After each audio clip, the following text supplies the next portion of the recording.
like to ask how many of you follow politics? How many of you know if there's term limits in your town, or in your state, or in our federal government? Does anyone know how long the mayor in your town has been in office? You may ask yourself, why does it matter how long they've been in office? You may say, well, our president has term limits. Why don't most states? Why doesn't the rest of the federal government? I'm here to tell you why it does matter, and why you should become aware of the growing number of states that are passing term limits. Most people around me in my everyday life aren't aware, but I actually grew up in politics. My mother served on several political campaigns in the state of California, including Bill Clinton's successful run for president in 1992. I was Democrat of the Year at the age of 18 for the city of Los Angeles. Even though that was 28 years ago, my view on politics have changed. But my love for changing politics has not. I am getting very tired of career politicians.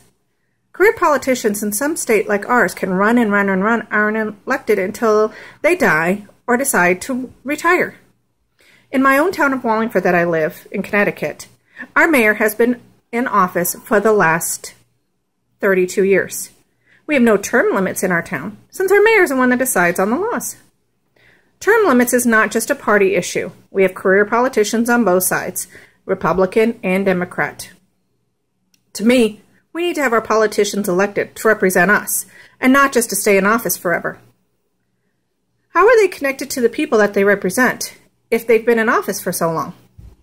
While doing my research, I found that term limits has attracted more and more attention than ever in the last few years, according to the book, Term Limits and Their Consequences, The Aftermath of the Legislative Reform. You may ask and think that this is something small, but really, it has changed and reshaped how some states run and how their elections are run.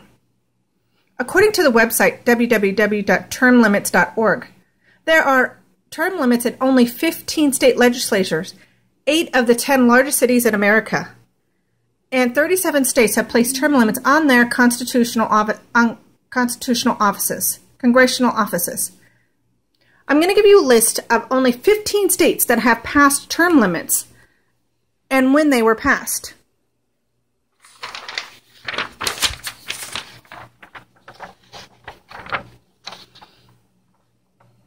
If you look here, these are the only 15 states that have passed. And Florida is the biggest state that has passed with an overwhelming 77% of approval vote of the voters saying yes, they'd like term limits.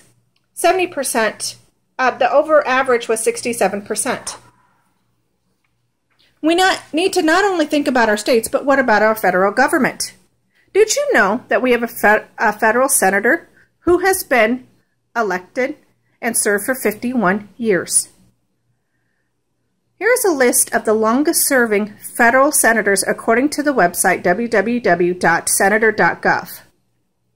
How do they serve people that are in their early 40s like myself or younger when they've been in office for so long?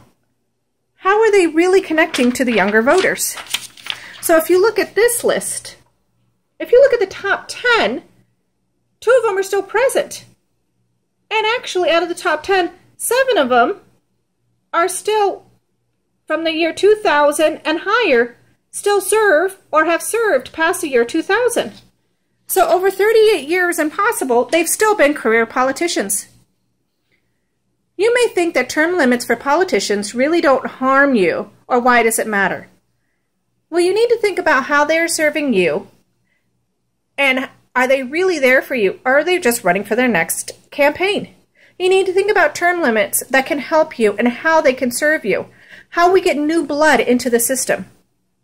I may not have changed your mind on term limits, but I hope that I at least shed some light on some of the facts and why it's so important to look into term limits, not only for your town or city, but for your state and also for the federal government. Thanks, and please get involved in politics, no matter what side you're on. Have a good day.